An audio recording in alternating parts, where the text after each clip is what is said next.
नमस्कार, आप देख रहे हैं स्वराज एक्सप्रेस और मैं हूं आपके साथ वर्षा। स्वराज एक्सप्रेस के सभी दर्शकों को राम जन्मोत्सव की बहुत शुभकामनाएं।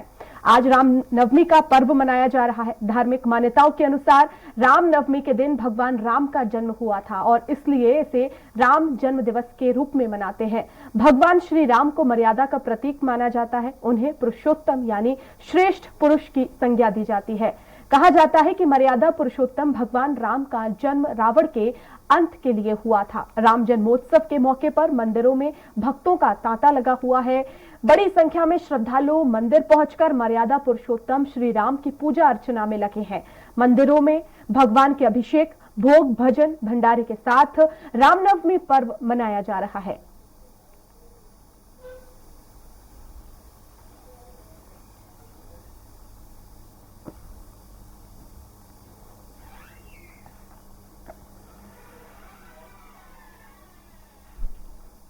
और जगदलपुर में किस तरह से राम जन्मोत्सव मनाया जा रहा है, ये जानेंगे। हमारे संवाददाता प्रशांत गजभी हमारे साथ लाइव जुड़ गए हैं। प्रशांत, राम जन्मोत्सव जगदलपुर में किस तरह से मनाया जा रहा है?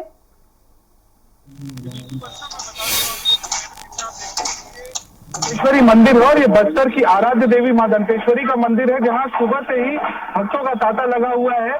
और इस ओर आप देखिए कि ये राम दरबार बना हुआ है और इस राम दरबार में अभी जो है वो यहाँ पर अखंड पाठ चल रहा है, हवन चल रहा है और पूरे 9 दिन तक यहाँ पर धूम मची हुई थी। और पहली बार ऐसा देखने को मिला है कि रामनवमी और रामलला के जन्म तरीके से पूरे शहर में हर एक चौक चौराहों में इस तरीके का पंडाल लगाया गया है। इस तरीके से भगवान श्री राम और माता सीता की प्रतिमा को लगाया गया है और वहाँ जो है वहाँ पूजा और अर्चना की जा रही है। जिस तरीके से आप देखिए कि यहाँ पर भव्य रूप से राम दरबार तैयार किया गया और राम दरबार तैयार करके यहाँ पर भगवान श्री राम, माता सीता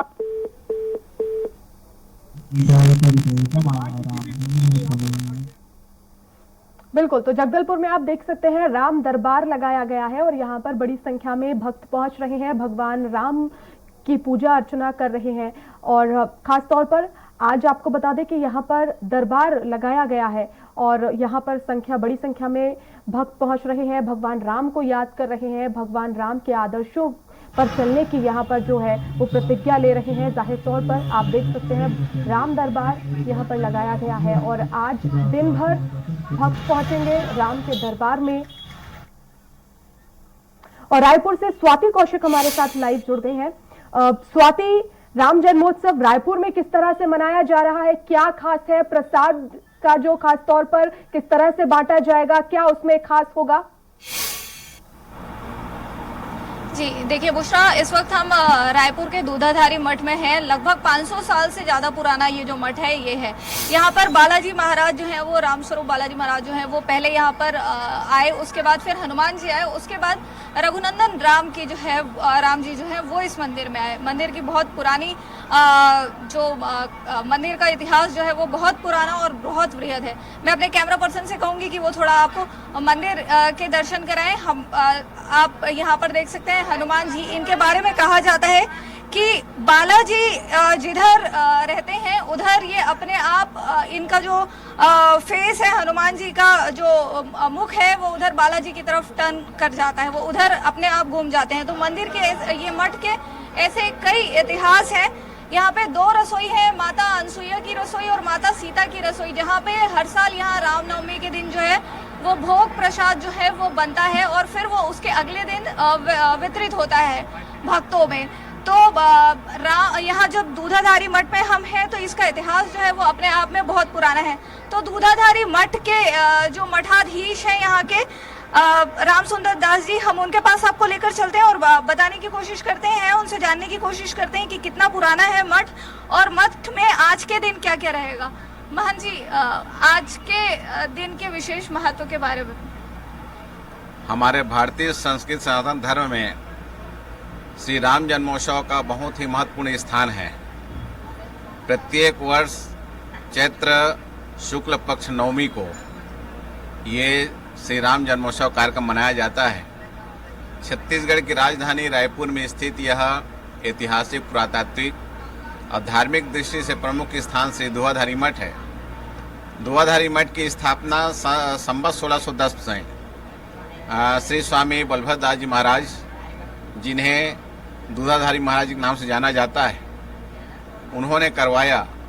और तब से लेकर के आज पर्यंत श्री राम जन्मोत्सव का उत्सव हम लोग विशेष रूप से मनाते हैं, उत्साहपूर्वक मनाते हैं। अब आज प्रातः काल से ही भगवान का विशेष श्रृंगार हुआ, मंगला श्रृंगार आरती हुआ, फिर जन्मोत्सव आरती ठीक 12 बजे हुआ है। भगवान बालाजी को, राघवेंद्र सरकार जी को स्वर्ण श्रृंगार चढ़ा हुआ है। विशेष श्रृंगार यह साल में केवल 3 बार होता है, श्री रामनवमी, श्री कृष्ण जन्माष्टमी और विजयादशमी। आज श्री रामनवमी पावन अवसर पर यह श्रृंगार हुआ है और एकादशी तक यह रहेगा। और प्रातः के से ही यहाँ भजन कीर्तन कार्यक्रम चल रहा है और यह उत्सव 3 दिन तक के रहेगा। नवमी, दसवीं और एकादशी। कल विशेष भंडारा का कार्यक्रम है, उसमें जितने श्रद्धालु आएंगे भगवान का प्रसाद ग्रहण करेंगे। और आज का जो श्रृंगार है बहुत ही दुर्लभ है, इसे सभी श्रद्धालु जन इस श्रृंगार को देखने के लिए, भगवान दर्शन करने के आज आ रहे हैं और सब पुण्य अर्जित कर रहे हैं। जी, तो जैसा कि आपने अभी खुद महंत राम सुंदर दास जी से सुना, राजेश्री महंत राम सुंदर दास जी ने बताया कि मंदिर का इतिहास जो है वो बहुत पुराना है और सैकड़ों वर्षों से ये जो परंपरा है वो यहाँ चली आ रही है। और यहाँ जो मंदिर का भव्य जो आज का आयोजन रहता है उसको देखने के लिए, उसके पुण्य को लोग अपने बीच पाने के लिए दूर दूर से आते हैं। जी वर्षा, बिल्कुल बने रहिएगा। स्वाति, प्रशांत गजबी जगदलपुर से हमारे साथ लाइव जुड़ गए हैं। प्रशांत, आप राम दरबार के दर्शन हमें करा रहे थे, एक बार फिर से आप बताएं कि यहाँ पर जो राम दरबार है आज रामनवमी के अवसर पर इसे सजाया गया है खास तौर पर। देखिए वर्षा, रामनवमी के नवरात्रि के पहले दिन से ही ये राम दरबार लगा हुआ है। आप देख सकते हैं कि ये राम दरबार है और इस तरीके से पूरे शहर के अलग अलग चौक चौराहों पर यहाँ पर जो है राम भगवान सीता और सीता की जो है मूर्ति लगाई गई है और उनकी पूजा अर्चना की जा रही है। और आज नवमी है, नवमी के दिन विशेष पूजा अर्चना की जा रही है। हमारे साथ यहाँ पे जो लोगों ने स्थापना की है, राम दरबार तैयार किया है, उन लोगों से बातचीत करते कब से ये दरबार लगाए हैं और किस तरीके से जो है पूरा जो है पूजा अर्चना की जा रही है। 9 दिन हो गए दरबार लगाए हुए और पूरा विधिवत हो रहा है। जो नियम है के विद्वान पंडितों को नेतृत्व पूजा पाठ हो रहा है, पूरा नियम अघोरियों को भी जो है यहाँ पर बुलाया गया है कि क्या कुछ कार्यक्रम होगा और कहाँ से वो आएगा। लगभग अपने वहाँ से आए और शोभा यात्रा का वो शोभा यात्रा सम्मिलित होंगे और अपने जो भी अपने नियम है या जो भी विधि विधान है उसको जनता को दिखाएंगे। किस तरीके से पूरे 9 दिन रहा और आगे अब जो है विसर्जन कब करेंगे और किस तरीके से आगे की आज रामनवमी है और क्या कुछ खास रहेगा। 3 दिन और से लेकर आज दिनांक रामनवमी तक 30 तारीख तक बहुत ही अच्छा माहौल रहा। लगभग हजारों की तादाद में अब तक जो हम आकलन किए हैं, लगभग अब तक 9 दिनों में 60 से 70 हजार लोग आकर यहाँ राम दरबार में और दंतेश्वरी मंदिर के और आसपास जितनी भी झांकी लगी है वहां पर आकर दर्शन करके जा चुके हैं। आज जो संख्या हम जो हमारी अनुमानित जो संख्या है वो लगभग 70,000 के आसपास आने की अनुमानित है और हमारी पूरी तैयारी हम लोगों ने पूरी कर चुकी है। और जिस प्रकार से राम भक्तों का और माता दंतेश्वरी जी के भक्तों का जिस प्रकार से जन सैलाब उमड़ रहा है, ये अपने आप में बहुत ही भव्य और होने वाला है। राम भोग कल यहाँ पर वितरण किया गया और आज भी शाम के राम भोग यहाँ पर वितरण किया जाएगा। और जिस प्रकार से एक विशाल रैली का आयोजन भी, वर्षा मैं बता दूं, एक विशाल रैली का आयोजन भी किया गया है जिसमें लगभग 60 से 70 हजार लोगों के पहुंचने की आशंका जताई जा रही है। और जो लोग पहुंचेंगे यहाँ पे सभी लोग जो है भगवा मय होकर पहुंचेंगे, उसका क्या आयोजन है, किस तरीके से उसका आयोजन किया जाएगा। सारे सनातनियों से आग्रह किया गया है कि सभी भगवा वस्त्र धारण करके आए और खासकर महिलाओं से आग्रह किया गया है। बिल्कुल प्रशांत, हम देख रहे हैं कि राम दरबार यहाँ पर लगाया गया है, भक्त बड़ी संख्या में पहुंच रहे हैं और आज विशेष तौर पर राम यात्रा जो है वो भी निकाली जाएगी जैसा कि आप बता रहे हैं। फिलहाल बहुत शुक्रिया तमाम जानकारी के लिए प्रशांत। स्वाति, आपका भी बहुत शुक्रिया।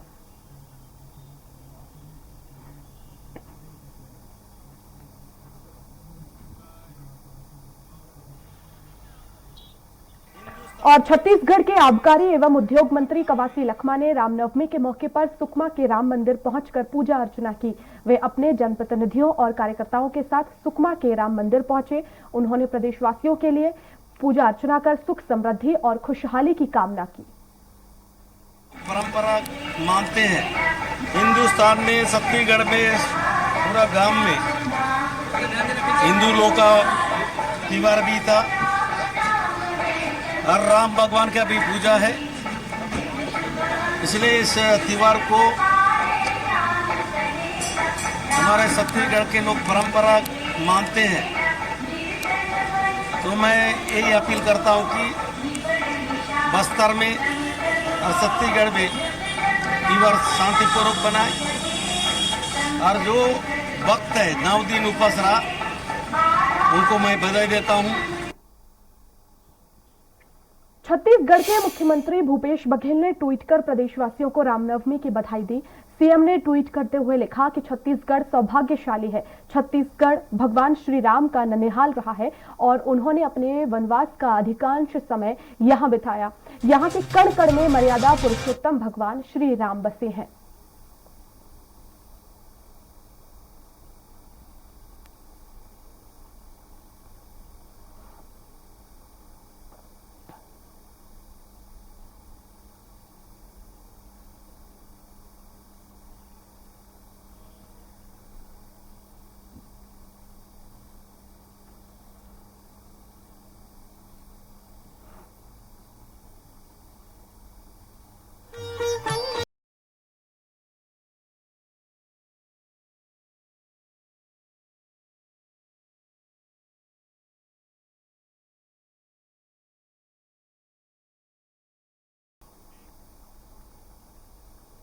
तो चैत्र नवरात्र के आखिरी दिन मां दुर्गा के 9वें स्वरूप मां सिद्धिदात्री का विशेष श्रृंगार कर पूजा अर्चना की गई और उसके बाद राजधानी रायपुर में जोत जवारा विसर्जन यात्रा निकाली गई। जोत जवारा विसर्जन के दौरान सड़कों पर भक्ति उल्लास छाया रहा।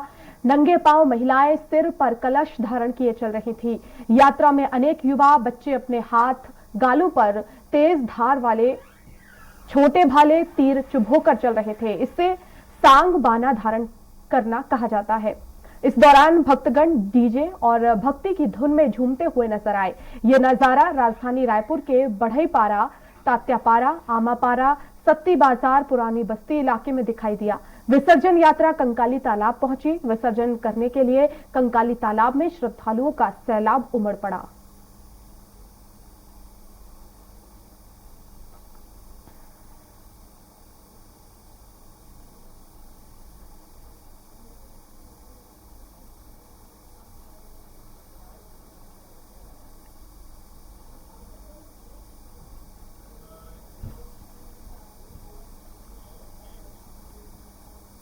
दुर्ग शहर के सबसे प्राचीन शीतला मंदिर में भारी संख्या में श्रद्धालु माता का आशीर्वाद लेने पहुंच रहे हैं।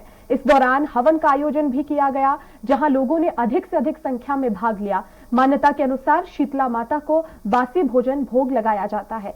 शीतला सप्तमी के दिन ज्यादातर घरों में चूल्हे नहीं जलते।